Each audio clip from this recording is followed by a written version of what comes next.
Welcome back everyone, आप सभी का फिर से स्वागत है हमारी वेब डेव विद जावास्क्रिप्ट की सीरीज़ में। और आज हम एक इतना इम्पोर्टेंट टॉपिक पढ़ने वाले हैं कि मैं आपको क्या बताऊं, कितना इम्पोर्टेंट टॉपिक पढ़ने वाले हैं। तो हम आज बात करने वाले हैं बाइंड मेथड के पॉलीफिल की। जी हाँ, पिछली वीडियो में आपने देखा होगा कि हमने अप्लाई, कॉल, बाइंड इन तीनों मेथड को डिटेल में पढ़ा कि कैसे कैसे ये काम करते हैं। लेकिन आज हम क्या करेंगे, आज हम हमारी बाइंड मेथड का पॉलीफिल लिखने की कोशिश करेंगे। हम क्या करेंगे, बाइंड मेथड को स्क्रैच से इम्प्लीमेंट करेंगे और देखेंगे कि किस तरीके से bind method behind the scene काम कर रहा है और ये क्यों ज़रूरी है। क्योंकि बहुत सारी फ्रंट एंड इंटरव्यूज़, बहुत सारे जावास्क्रिप्ट जो सीनियर या मीडियम लेवल के इंटरव्यूज़ होते हैं, उसमें ये कई बार पूछा जाता है कि implement a polyfill for the bind method. अब आपको अगर पॉलीफिल्स याद ना हो तो पहले हमने मैप फिल्टर रिड्यूस के पॉलीफिल किए हुए हैं, वो हमने एरे पे चेंज किया हुआ था। राइट, हमने एरे के प्रोटोटाइप को यूज़ किया हुआ था। अब कॉल, अप्लाई, बाइंड, कह लूँ मैं, बाइंड के पॉलीफिल को इम्प्लीमेंट करने के लिए हमें क्या करना होगा, हमें फंक्शन के प्रोटोटाइप में छेड़खानी करनी होगी। सो जिस तरीके से एरे के प्रोटोटाइप होते थे, हमने देखा था ब्राउज़र में कि किस तरीके से फंक्शंस हैं वहाँ पर जो हम यूज़ कर सकते हैं, उसी तरीके से हमारे पास ऑब्जेक्ट्स के लिए भी ये चीज़ होती है। ऑब्जेक्ट के लिए प्रोटोटाइप नहीं होते, राइट, लेकिन ऑब्जेक्ट पे हम क्या क्या यूज़ कर सकते हैं इसकी लिस्ट भी हमारे पास होती है।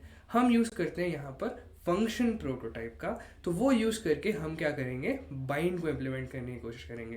तो चलिए देखते हैं ये काम हम कैसे करने वाले हैं। तो ये बेसिकली हम आ चुके हैं हमारे कोड एडिटर पे, यहाँ पर आप देख सकते हैं, और हम अपने बाइंड मेथड की इम्प्लीमेंटेशन करते हैं, शुरू करते हैं। तो सबसे पहले चीज़ तो ये समझ लेते हैं कि बाइंड मेथड है क्या। जैसे कि पिछली वीडियो में हमने देखा कि अगर हमारे पास कोई एक पर्सन है, राइट, अगर हमारे पास कोई एक पर्सन है और उस और क्या है कि उस पर्सन की कुछ प्रॉपर्टीज हैं। बेसिकली क्या क्या प्रॉपर्टीज हो सकती हैं एक पर्सन की, नाम हो सकता है, उसका नाम दे देते हैं हम इसको, वापस से वही एडम रख लेते हैं, राइट। पता नहीं मुझे इस नाम से क्यों ऑब्सेशन है। नेम एडम रख लिया हमने, एज इसका रख लिया हमने क्या, 25 रख लिया, और ये रख लिया हमने। चलिए ठीक है, तो ये एक ऑब्जेक्ट हो गया हमारे पास में।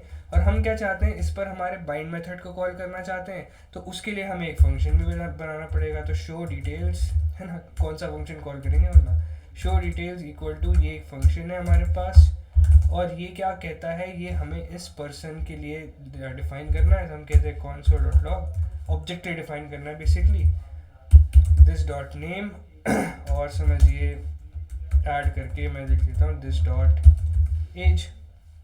ठीक है, एक स्पेस दे देते हैं बेसिकली यहाँ पे, लीजिए, चलिए, दिस डॉट एज। ठीक है, तो नेम और एज ये फंक्शन प्रिंट करेगा। अब इस फंक्शन को मुझे इस ऑब्जेक्ट के लिए कॉल करना है, बेसिकली बाइंड करके कॉल करना है। तो बाइंड करके कॉल करने के लिए मुझे शो डिटेल्स का एक बाइंड बनाना होगा, जहाँ पर ये फंक्शन को मैं कैच करने वाला हूँ। बेसिकली बाइंड मुझे फंक्शन ही रिटर्न करने वाला है। और यहाँ पर जाकर हम क्या करेंगे, हमारा क्या है, ये पर्सन 1 है और ये शो डिटेल्स है। तो हम क्या करेंगे, पर्सन 1 के लिए अपने को बाइंड कॉल करना है, तो शो डिटेल्स डॉट बाइंड किसको, पर्सन 1 के लिए।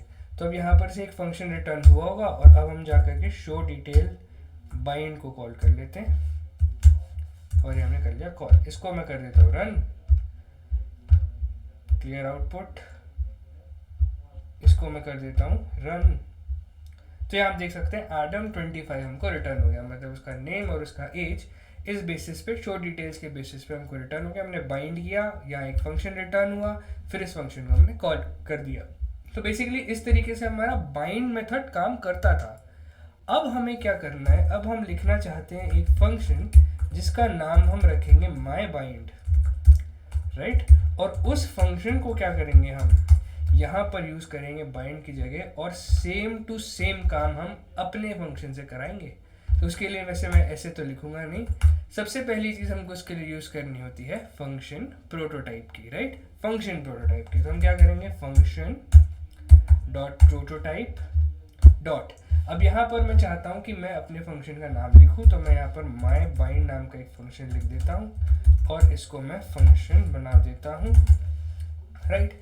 अब सबसे पहली चीज़, बाइंड को सोचिए कि बाइंड कर क्या रहा है, बाइंड कर क्या रहा है, बाइंड कर क्या रहा है, बाइंड कर रहा है एक फंक्शन रिटर्न।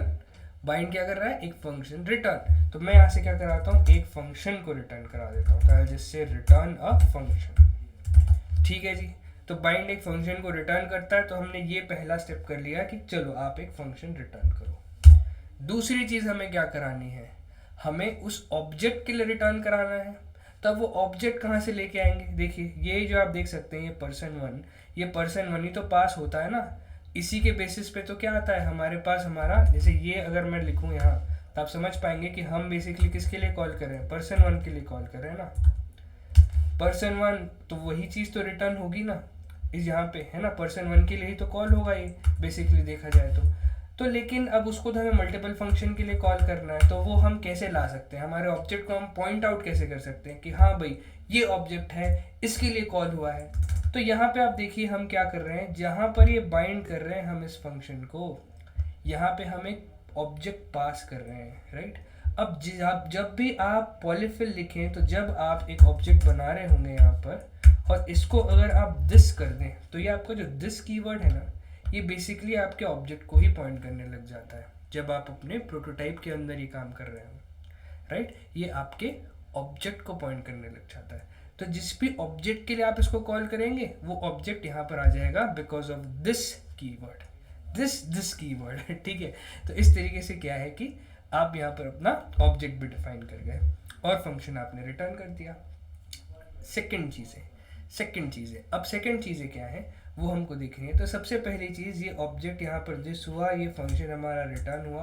अब फंक्शन जो है वो रिटर्न करने के बाद क्या करता होगा, अब फंक्शन रिटर्न करने के बाद इस ऑब्जेक्ट को देख रहा है, राइट। इस ऑब्जेक्ट की प्रॉपर्टीज़ को बेसिकली वो क्या करेगा, रिटर्न करेगा। तो क्या है कि हमारे बाइंड मेथड के लिए हम क्या यहाँ मल्टीपल आर्ग्यूमेंट पास कर सकते हैं। जैसे आप यहाँ पर क्या पास कर दो, सिटी का नेम पास कर दो, है ना, या आप पास कर दो कोई भी कुछ भी चीज़ें आप पास कर सकते हैं लाइक आर्ग्यूमेंट्स, राइट। वो आर्ग्यूमेंट आपको कहाँ डालने पड़ेंगे, इस फंक्शन में। जैसे आपको करके दिखा देता हूँ मैं, सिटी कर दिया, स्टेट कर दिया, ठीक है, सिटी और स्टेट यहाँ पर पास कर दिया, और इस पर्सन 1 की जगह क्या पास कर दिया, नोएडा पास कर दिया, है ना, स्ट्रिंग के अंदर बेसिकली, और स्टेट में यूपी पास कर दिया, ऐसे कुछ पास कर दिया। ऐसे पास करके हमने इसको कॉल किया। अभी के लिए मैं इसको कमेंट आउट करता हूँ ताकि बाइंड आपको क्लियर हो जाए पूरी तरीके से। और इसको हमने कॉल किया तो आप देख पाएंगे कि एडम 25, और बेसिकली उसको हम प्रिंट नहीं कराया। ओके, यहाँ पर उसको लाया नहीं हमने, तो हम यहाँ पे क्या कर देते हैं, सिटी ऐड कर देते हैं, स्पेस ले लेते हैं एक पहले, और फिर यहाँ पर सिटी ऐड कर देते हैं, और ऐड करके यहाँ पर आपका स्टेट ऐड कर देते हैं। ऐसे कुछ कर लेते हैं और इसको रन करते हैं। अब आप देख सकते हैं एडम 25 नोएडा यूपी, इस तरीके से ये आ जा रहा है, ठीक है। तो आप मल्टीपल आर्ग्यूमेंट्स भी पास कर सकते हैं। तो अब इस फंक्शन को मैंने कमेंट करके अब आपको आर्ग्यूमेंट्स पास करने होंगे। तो सबसे पहली चीज़ हम यहाँ पे क्या करते हैं कि हमारे पास मल्टीपल आर्ग्यूमेंट्स हो सकते हैं। जब मल्टीपल आर्ग्यूमेंट्स होते हैं तो क्या होता है, हमारे पास में आर्ग्स वाला एरे होता है कि इस एरे से हम क्या कर सकते हैं कि रेस्ट ऑपरेटर किया और एक आर्ग्स नाम का एरे बना दिया कि भाई जितने भी आर्ग्यूमेंट्स मेरे पास होंगे वो ए फंक्शन कैच कर ले, इसलिए हम आर्ग्यूमेंट वाला एरे बनाते हैं, राइट। तो ये आर्स यहाँ पर आ जाएंगे हमारे पास। अब एक चीज़ नोटिस करिए, ये पर्सन 1 जो है वो हमारा पहला आर्ग्यूमेंट है। तो अगर मैं एक काम करूँ कि जो भी मेरा ऑब्जेक्ट आया है उस पर मैं कॉल अप्लाई कर दूं, आपको जैसे ये पता है कि कॉल क्या करता है, तुरंत उस फंक्शन को कॉल करता है, राइट, विथ दैट ऑब्जेक्ट। तो अब वो ऑब्जेक्ट मुझे पास करना होगा। तो इस आर्ग्स से मैं अपना ऑब्जेक्ट कैसे निकाल सकता हूँ, तो आप देखिए पहला एलिमेंट जो मैं पास कर रहा हूँ हमेशा वो मेरा ऑब्जेक्ट ही तो है। तो अब मैं क्या करता हूँ कि इस आर्ग्स वाले एरे से 0th एलिमेंट निकाल लेते हैं। तो ये हमारा पहला एलिमेंट हो जाएगा, राइट। ये क्या हो रहा है, हाँ, तो ये हमारा जो यहाँ पर आर्ग्स आया था, इस आर्ग्स वाले एरे से मैं क्या कर लेता हूँ, मेरा 0th एलिमेंट ले लेता हूँ। तो ये हमने हमारा 0th एलिमेंट तो ले लिया। अब 0 एलिमेंट लेने के बाद, सॉरी यहाँ फंक्शन में क्यों डाल रहा हूँ मैं इसको कॉल पे डालना है ना, आर्ग्स वाले से 0 ले लिया, ठीक है। तो फंक्शन में ये नहीं, कॉल पे डालना था बेसिकली, है ना। कॉल पे तो हम ऑब्जेक्ट कॉल करते हैं अपना, तो फंक्शन आर्ग्स, और ये हमने कर लिया हमारा आर्ग्स में कॉल 0 के थ्रू। अब देखते हैं इस कोड को रन करके कि क्या ये कोड हमारा काम करेगा, राइट। तो लेट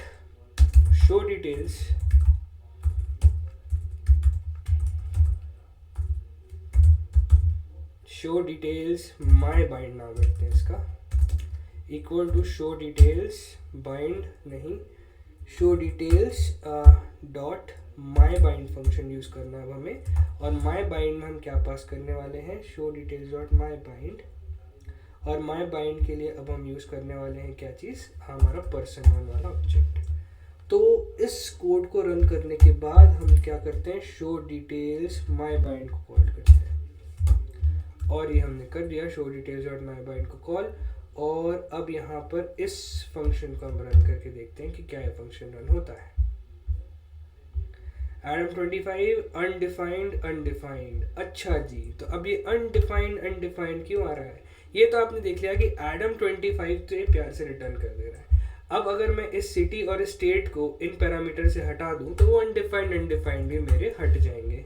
अब ध्यान से देखिए, दिखाता हूं मैं आपको, ये मैंने हटा दिया, ठीक है। अब देखिए इसको भी मैं कमेंट आउट कर देता हूँ, है ना, क्योंकि बाइंड फंक्शन से अपने को मतलब नहीं है, अपने को मतलब हमारे बाइंड से।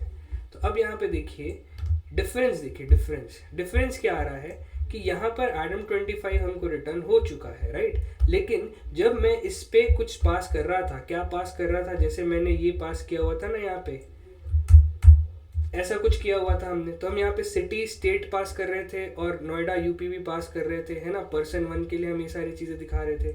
लेकिन यहाँ पर हम अगर पास कर देते हैं सपोज नोएडा, और मैंने यहाँ पे पास कर दिया यूपी, इसके लिए वो चीज़ अनडिफाइंड आ रही है। सिटी इज नॉट डिफाइंड, क्यों नॉट डिफाइंड, ओ यहाँ पे नहीं है, तो सिटी एंड अपना क्या था वो स्टेट, राइट। तो अब इस कोड को फिर से रन करता हूँ, और रन करके आप देखिए क्या हो रहा है कि यहाँ पर ये चीज़ें अनडिफाइंड है। मतलब आर्ग्यूमेंट पहला वाला तो पास हो चुका है, मतलब ये हमारा ऑब्जेक्ट को रेफर तो कर पा रहा है हमारा बाइंड फंक्शन, लेकिन जो रेस्ट आर्ग्यूमेंट्स अपन भेज रहे हैं वो उनको रेफर नहीं कर पा रहा है, वो उनको नहीं पकड़ पा रहा है। तो अब ये काम कराने के लिए हमें क्या करना होगा, इस काम को कराने के लिए सबसे पहले हमें देखना होगा कि हम किस तरीके से हमारे जो अगले आर्ग्यूमेंट्स हैं उनको भेज सकते हैं। तो अब यहाँ पर आप एक ध्यान दीजिए इस बात पे कि यहाँ पर आपके पास में आर्ग्यूमेंट्स वाला एरे है, इसमें से आपने पहला एलिमेंट आपको ऑब्जेक्ट निकाल लिया, लेकिन ये तो एक एरे आया होगा ना, इसमें और आर्ग्यूमेंट्स भी तो होंगे। तो हम क्या करते हैं, हम यहाँ पर पैराम्स बना लेते हैं, अपने पैरामीटर्स ले लेते हैं कि ये पैरामीटर्स आए होंगे, और हम क्या करते हैं आर्ग्यूमेंट्स को, बेसिकली हमारा जो आर्ग्स एरे आया है उसको स्लाइस कर लेते हैं विथ रिस्पेक्ट टू 1। तो जैसे ही हमने 1 से स्लाइस किया होगा, आर्ग्स ऑफ 0 जो उसका पहला एलिमेंट है वो हट चुका होगा, और बाकी सारे एलिमेंट्स हमारे पास आ चुके होंगे। और अब अगर मैं इस कॉल के साथ ये पैराम्स भेज दूं, तो आई होप कि ये वाले पैरामीटर्स जो हैं मेरे, जो पैराम्स में आए होंगे, बाकी के आर्ग्यूमेंट्स, वो यहाँ पर मैं कैच कर पाऊंगा। लेकिन यहाँ पे भी तो एक कैच है, ये पैराम्स भी तो एक एरे ही होगा ना, ये पैराम्स भी तो एक एरे होगा। तो अब क्या एरे को मैं कॉल के साथ कॉल कर सकता हूँ, बेसिकली कॉल फंक्शन के साथ कॉल कर सकता हूँ? नहीं कर सकता। इसके लिए तो हमने देखा था हमारा अप्लाई मेथड। तो अब अगर मैं यहाँ पर अप्लाई कर दूं और एक ऑब्जेक्ट और एक एरे पास कर दूं, तो आई होप ये पैरामीटर्स भी मेरे पास आ जाने चाहिए। तो अब अगर मैं चलूं और यहाँ पर इन पैरामीटर्स के हिसाब से कॉल करने की कोशिश करूं, तो आई होप अब अनडिफाइंड, और अब वो बेसिकली अनडिफाइंड अब नहीं होना चाहिए। अब आई होप कि इन पैरामीटर्स को हमारा फंक्शन कैच कर लेना चाहिए। तो let's do this, run code. Okay ji, Adam25 Noida UP, ये आ रहा था हमारे बाइंड मेथड से जो हमको नोड से मिल रहा है ना। और ये जो है माई बाइंड का जो हमने किया, उसमें हमने देखिए स्मॉल वाला नोएडा पास किया है, तो यहाँ पे स्मॉल वाला नोएडा आया, और इसका जो आउटपुट है वो हमको अब नोएडा यूपी भी दिखने लगा। मतलब हमारा पैरम्स वाला जो हमने खेल खेला वो तो सही हो गया। लेकिन अगर सपोज मैं ये यूपी यहाँ पास ना करूँ, दोनों ही जगह मैं यहाँ पास ना करूँ, ठीक है, और मैं उसको यहाँ पास करने की कोशिश करूँ कि भाई मेरा स्टेट जब मैं फंक्शन कॉल करूँगा तब वो पैरामीटर मैं भेजूँ। यहाँ तो मैं उसको भेज करके देख लेता हूँ, तो ये हमने यहाँ भेज दिया, ठीक है। अब यहाँ पर चलिए रन करते हैं कोड, और यहाँ आप देखिए अब यहाँ स्टेट अनडिफाइंड है। ऊपर वाले में तो सही चला क्योंकि ऊपर वाला फंक्शन तो हमें ऑलरेडी मिल रहा है, लेकिन यहाँ पर ये फिर से अनडिफाइंड हो गया। अब इस चीज़ को भी हैंडल करनी पड़ेगी कि जब हम यूपी डाल करके यहाँ पे कॉल करें तो वो भी कॉल होना चाहिए और हमको वैसा ही आउटपुट देना चाहिए। तब इसके लिए हम क्या कर सकते हैं, इसके लिए हम ये कर सकते हैं कि आप यहाँ पे देख सकते हैं कि ये जो फंक्शन हम रिटर्न कर रहे हैं, राइट, ये जो फंक्शन हम रिटर्न कर रहे हैं ये कॉल हो रहा है ना, यही तो कॉल हो रहा है। तो इसके आर्ग्यूमेंट में अगर मैं क्या करूं, एक आर्ग्यूमेंट एरे और पास कर दूं, इसको हम args2 कर देते हैं, रेस्ट ऑपरेटर args2। आ जाओ भाई सारे के सारे आर्ग्यूमेंट यहाँ पे भी। यहाँ आने के बाद अब आप यहाँ पे देख सकते हैं कि लेकिन मैंने ऑलरेडी एक एरे यहाँ पे पास किया हुआ है, मैं क्या दूसरा एरे भी यहाँ पास कर सकता हूँ? जी हाँ, बिल्कुल कर सकता हूँ। तो मैं यहाँ क्या करूँगा, इस एरे को स्प्लिट कर देता हूँ पैरम्स, और मैं अपने कॉमा किया और ये args2 को भी स्प्लिट कर दिया। ये करने से क्या होगा, ये हमारा ES6 सिंटैक्स है, राइट, रेस्ट ऑपरेटर्स हैं ये। जब इनको हम क्या कर दें, एक साथ भेज देते हैं ना, लाइक देखिए, रेस्ट ऑपरेटर स्प्रेड ऑपरेटर दोनों में हम तीन तीन चीज़ें ही, ये 3 डॉट से यूज़ करते हैं, ठीक है। तो फ़र्क बेसिकली उनमें होता है कि जब हम स्प्रेड कर रहे हैं किसी चीज़ को तो हम बेसिकली स्प्रेड करने का मतलब क्या होता है, फैला देना, राइट, तो वो कर रहे हैं। और रेस्ट ऑपरेटर का मतलब आपसे पता ही होगा, रेस्ट का मतलब क्या होता है, बाकी के सारे। तो यहाँ पर मैं इसको इसलिए रेस्ट ऑपरेटर कह रहा हूँ क्योंकि बाकी के सारे आर्ग्यूमेंट्स और एक एरे से उसके सारे आर्ग्यूमेंट्स एलिमेंट्स और एक दूसरे एरे से उसके सारे एलिमेंट्स ला करके मैं क्या करना चाह रहा हूँ, कॉन्कैटिनेट करना चाह रहा हूँ। तो मैंने क्या किया, rest operator params comma rest operator arguments of 2, like arguments of this array. Basically यहाँ पर जो ये यूपी वगैरह पास कर रहे हैं, ठीक है, ये दोनों के दोनों इस तरीके से हम लिखेंगे तो ये हो जाएंगे क्या, कंकैटिनेट। कंकैटिनेट होने के बाद ये सारे के सारे आर्ग्यूमेंट्स हमें अवेलेबल होंगे जब भी हम पास करेंगे। तो अब मैं इस कोड को करता हूँ रन, और अब आप देख सकते हैं कोई फर्क नहीं, RM25 Noida UP, RM25 Noida UP, ठीक है जी। तो ये हो गया, इसको मैं कोई दूसरा शहर दे देता हूँ, राइट, इसको हम दे देते हैं दिल्ली दे देते हैं, ठीक है, दिल्ली का तो स्टेट नहीं है तो इसको हम क्या कर देते हैं, कुछ भी देते हैं, लखनऊ दे दो यार, लखनऊ कर देते हैं, ठीक है, और इसको रन कर दो, ये लो आ गया भाई, ठीक है। तो अब मेरे ख्याल से हमारा पूरा का पूरा बाइंड मेथड हमने इम्प्लीमेंट कर लिया है। तो ये हो गई इम्प्लीमेंटेशन आपके माय बाइंड मेथड की। इस तरीके से आप लिख सकते हैं अपने बाइंड मेथड का पॉलीफिल, राइट। तो ये हमने पूरा का पूरा हमारे बाइंड मेथड का पॉलीफिल लिख लिया है। आई होप आपको ये वीडियो पसंद आई होगी। अगर वीडियो पसंद आई तो वीडियो को लाइक करें, पेप कोडिंग को सब्सक्राइब करें और हमें देखते रहिए। ऐसे ही कंटेंट के साथ हम बार बार आपके सामने आते रहेंगे। Thank you for watching the video, bye bye.